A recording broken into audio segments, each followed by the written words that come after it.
Hi, I'm Dana and welcome to my YouTube channel. Okay, I haven't bought a tripod for my phone yet and my camera is dead. We're gonna have to make this work. I owe you guys a video. I haven't posted in a year maybe. The truth is that I need to do a more casual style video like this in order to go forward because this just works better for me. I just think that I'll be able to make a lot more content if I just started making content based on just like being in my house, because I can answer a lot of these questions just from my couch. And this is my pink couch. I found it on Facebook Marketplace here in Nice.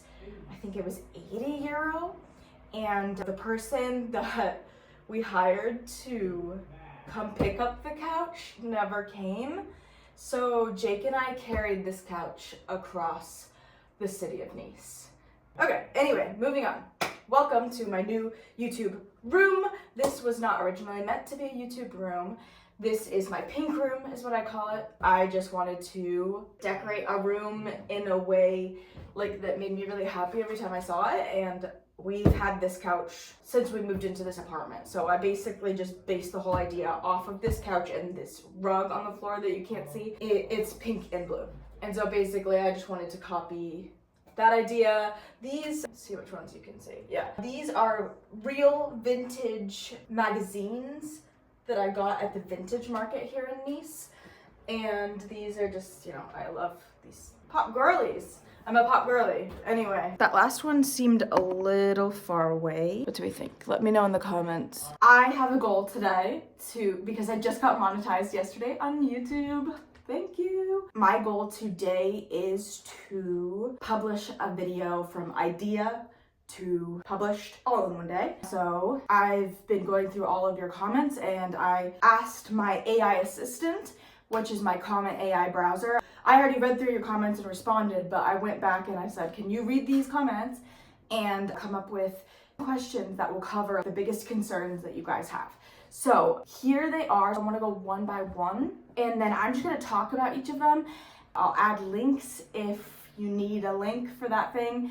I also have blog posts on a lot of these subjects. So the reason why I wanna do this kind of FAQ style video first is because it's gonna take me a second to put together the footage of each individual video that I want to make. So this one I'm just gonna do like a big, overview of everything and with some specific details in there for sure. That way I can provide some information now while I work on more specific videos. For example, I'm gonna have a very specific video about finding an apartment in France, and then obviously I've only ever found an apartment in Nice, so it's going to be specific to that. Me and my husband are going to make those videos together.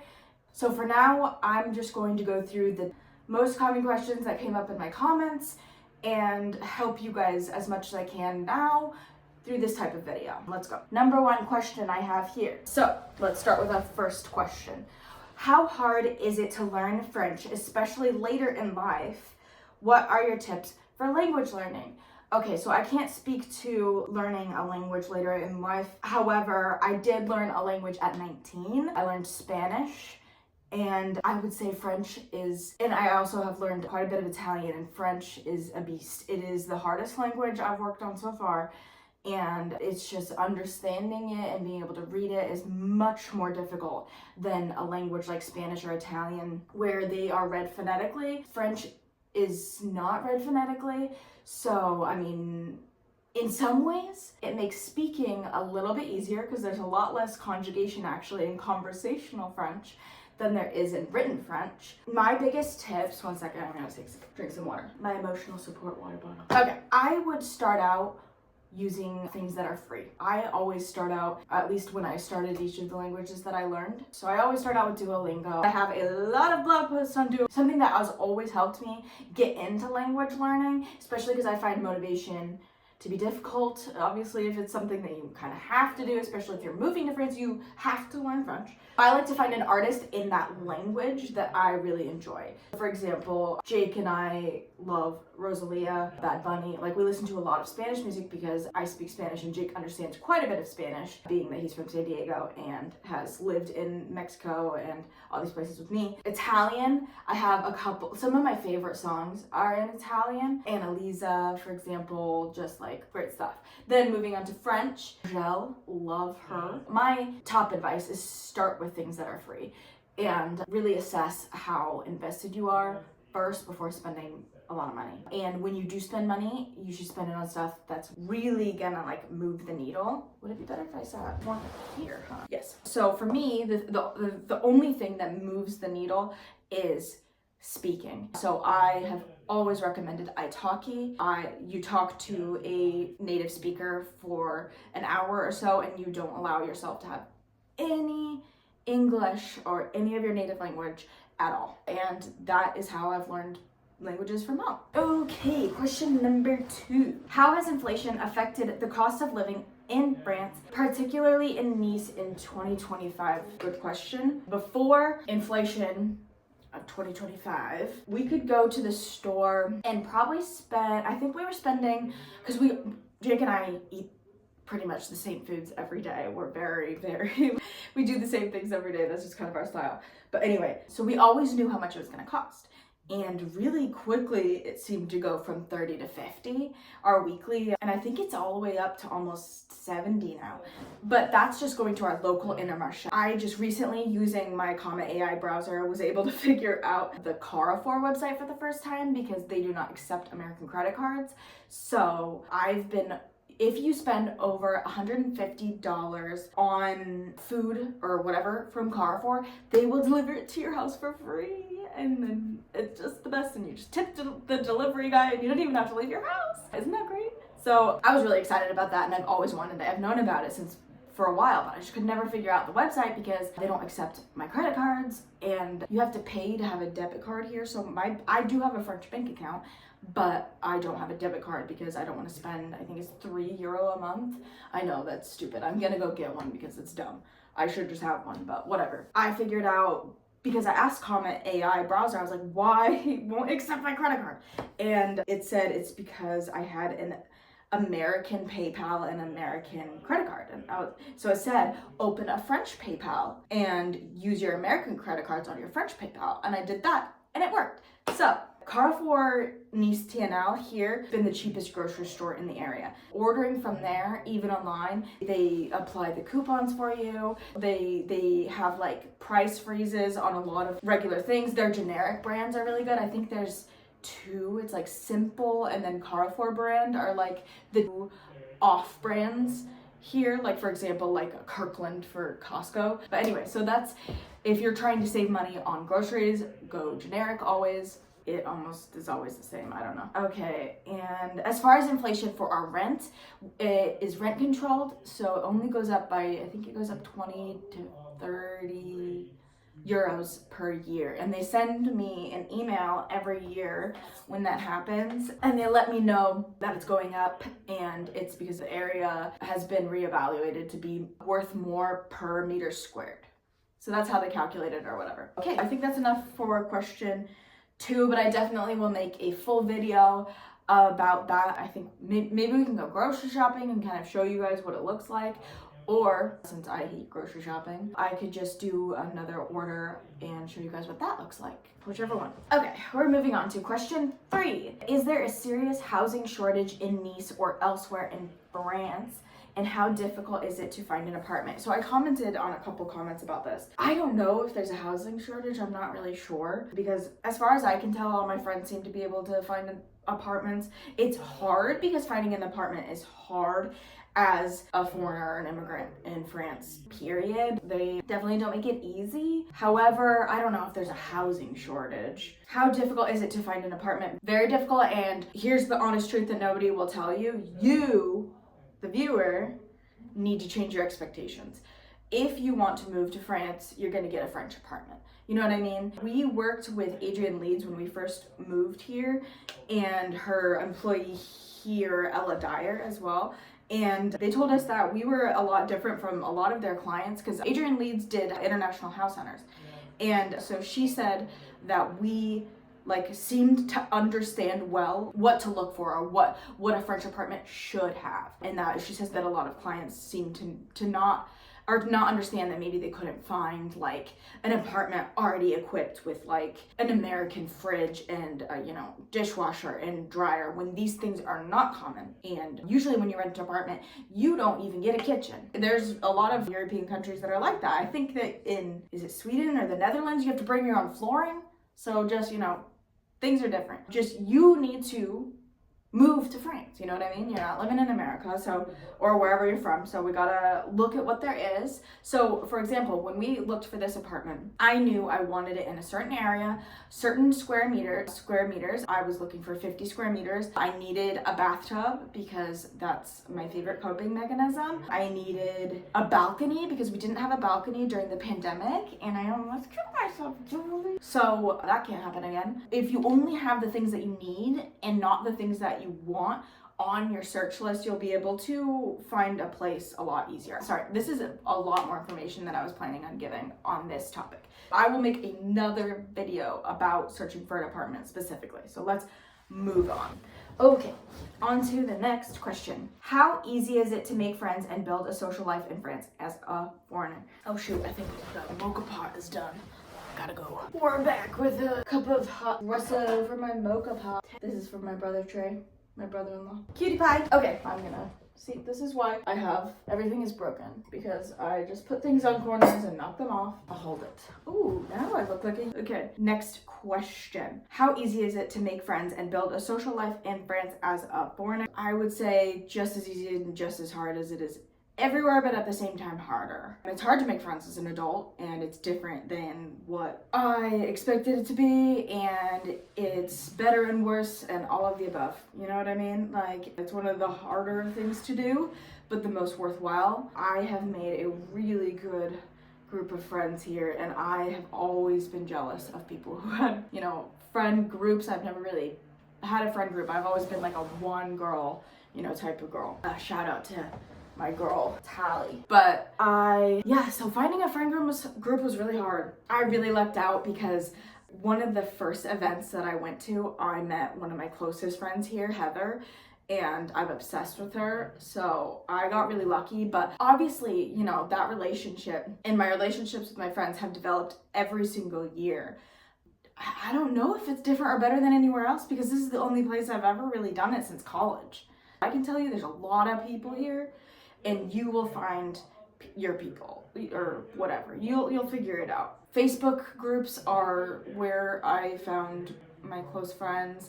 In the beginning, you'll have to go out a lot more. I remember when I moved here, I read a blog post about, this is really hot, so I can't even drink it. I read a blog post about making friends abroad and how you have to basically say yes to every event and how that's really hard, but you have to say yes and you just go. And then over time, you will find your groove, and you will end up only going to events that you like and hanging out with people that you like, but that will take a really long time. I am super happy that I stuck around and just worked through it. I think that that's worth doing wherever you live. I hadn't made friends since college. I moved here in 2020. Now it's 2025, and so 5 years, and it's solid. So that's really cool. I'm really happy about that. But yeah, it takes a lot of fucking time. So put in the time and effort. Okay, on to the next question. Do you need to be wealthy to live comfortably in Nice and other parts of France? Absolutely not. No. Next. Just kidding.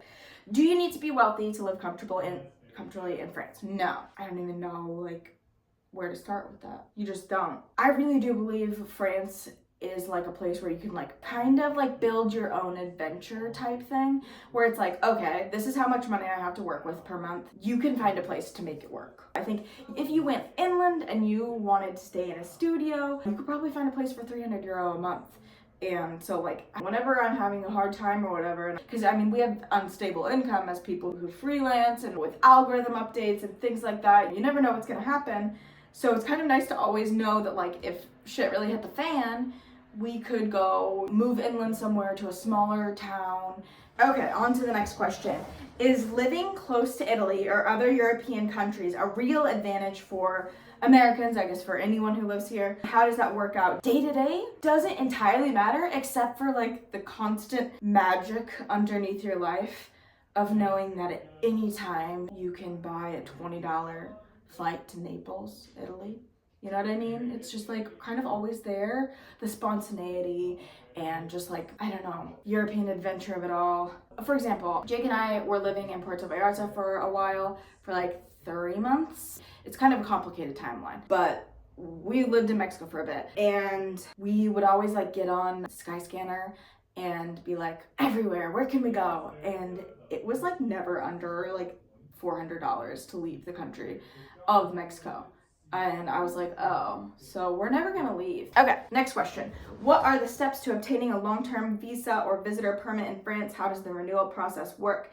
Good thing I have written definitely the most comprehensive blog post on the internet about getting a long-term visa for France. I literally just did the whole process again and screenshot everything. So it's all there. So I will put that blog post link in bio. But let me go through, because the steps are many. So I'm not gonna go through the steps per se. But I will talk a little bit about the visa process is done, luckily, through a company. So the government isn't doing it. I just spilled coffee all over my pants and my socks. Okay, well, don't get too excited while holding a hot cup of coffee, okay, you guys? Anyway, okay, so let's go back to the visitor visa is pretty easy to get. You do have to have quite a bit in savings, but I do have some online friends who have gotten it without as much savings as it states online. They changed the savings amount based on, I think it's called the here in France, which is the minimum wage, because I don't know if you knew this, but minimum wage is supposed to change. Interesting, huh? Minimum wage is supposed to go up every year. And in France, they reevaluate how much it costs to live and they change the minimum wage to match that. You have to have some X times of the SMIC in order to apply for this visa. So when we applied, we had $35,000 in savings. Yes, I know that's a lot, but we were living in Southeast Asia. Our rent was like $200 a month, and we were raking it in with VIP Kid back then. Making online money was different back then. It is much harder now than it used to be. The renewal, I didn't have that much in savings. I still was able to renew. You can use your IRAs, 401ks. You could put in how much you are getting from Social Security. You could say, I have this many credit cards with this much limit. I did all of the above. Plus, I asked my mother-in-law if she would be our guarantor, and she writes a letter. That's actually an option in the application. So they encourage this. This is how they want you to do the visitor visa. If you can get someone in your family who has maybe more savings than you, and all they need to do is send in their savings account, their ID, and a letter that says that they're going to gift you money every month as you need it. So the reason behind that is they don't want you to use up French resources. So they just want to make sure that you're going to cover yourself while you're here. That's it for that. The renewal process is very similar to the first process that you did, except for, I would say, much easier, simpler. You have to have French insurance. We use Insubuy, so I'll put the link down below, which is my affiliate link for that. Can you explain the rental process? Okay, so I explain to people who come and ask me this, or like my friends who are still looking for places or whatever, that you treat the rental process like you are applying for a job. You treat applying for a bank account like you're applying for a job. You arrive early, you dress nicely, you bring your dossier, which includes anything that you think would help convince someone to rent to. You need to find a place that's willing to rent to you as an immigrant, expat, foreigner, whatever. You need to find an agency that's willing to take on a little bit of risk. Not every agency is actually willing to do that. The way that we did that is we hired Adrian Leeds Group. However, that's pretty expensive. I still would do it again because I got my dream apartment out of it. But what you should do is work with a guarantor company like GoRontMe or Uncle, and they will basically work as an insurance and tell the French landlord that you will pay your rent or they will cover it. And that costs, I'm gonna get the exact cost. I think it's $700 a year. It's pretty expensive, but it basically made the agency feel like they could take on the risk of renting to us. Okay, so what to expect? Expect it to take longer than you think, 1 to 2 months minimum if you're going at it every day.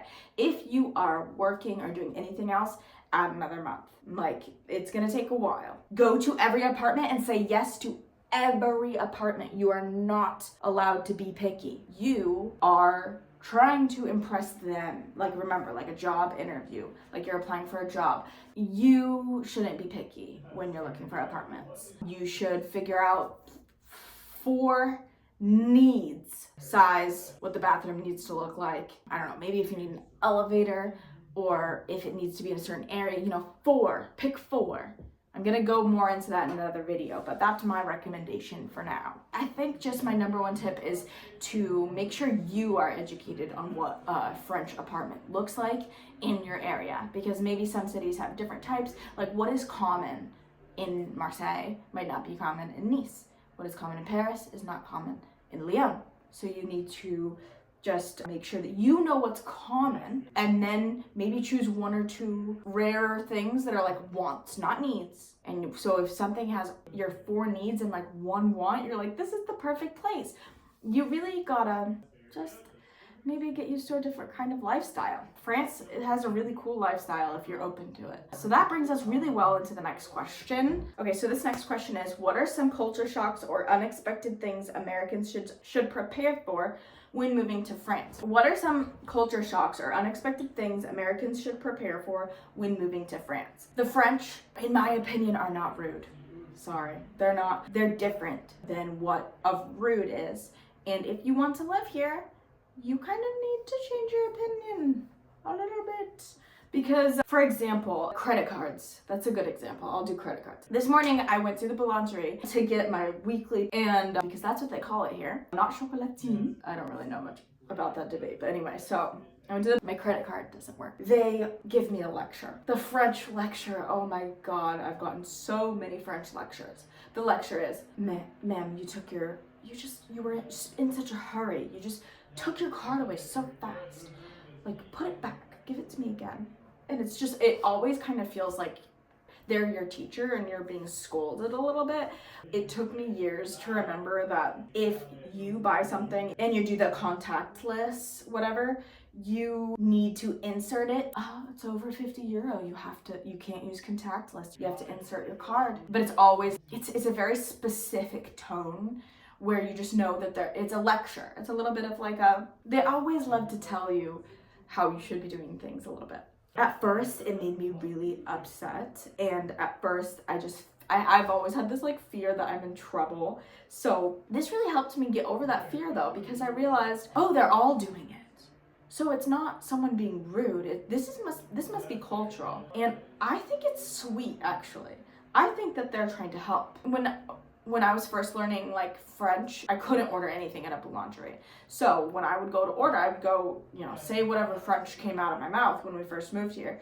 And pretty often it would be so wrong that they would repeat the sentence back to me correctly every time. And that's how I learned French though, because I'm still learning French, but that's how I'm learning French. I think that they love to correct people. So that's a little bit of a culture shock because it's just like a stranger, but I think it's kind of fun. I don't know. And if you can learn to love the French for who they are, you can really have a nice life here. I think it's a very different culture, which is interesting because it's different than Italy. Italy and Spain are much warmer type cultures where they're out on their balconies and they're like talking to their neighbors. They know all their names. I'm just barely getting to know little tiny bits about my neighbors that I've lived next to for 3 years now. Especially as people who work from home, it's kind of nice. You get a lot of rest in your home. And then when you go out, you're going out. So I think that's where I'm going to end the video. I think those are a lot of really great questions. I'm really excited to dive deeper into each one. I have a lot more to say about our whole process, and thank you for following along, and I'm really excited. Please keep commenting. Let me know what you want me to change, what you want me to talk about. Anyway, I just want to end this video by saying life in France is amazing and I love living here. I don't want to leave. They'll have to drag me out of here. I'll never move back to America. I'll talk about that another time. Let me know if you want to know more about that. Yeah, that's basically it. Thank you so much for watching, and please comment and subscribe if you're not subscribed, because we're gonna talk about a lot of stuff, and you know, maybe we'll buy a house in France and show you how to do it. Should we do that? Yeah, I think we're gonna. Anyway, okay, bye. Please follow along if you want real tips and very specific information about these topics, because what I really want to do is over deliver on that. I want you guys to ask me specific questions and I'm going to tell you everything that I know. So come along if you want to know how we're living this life in France, what we're doing, all the information I'm ready to give out. Please follow along and subscribe, please, and also follow along on Instagram and TikTok if you would like, at Happily Ever Travels. Thank you for watching, and let's get into this FAQ about moving to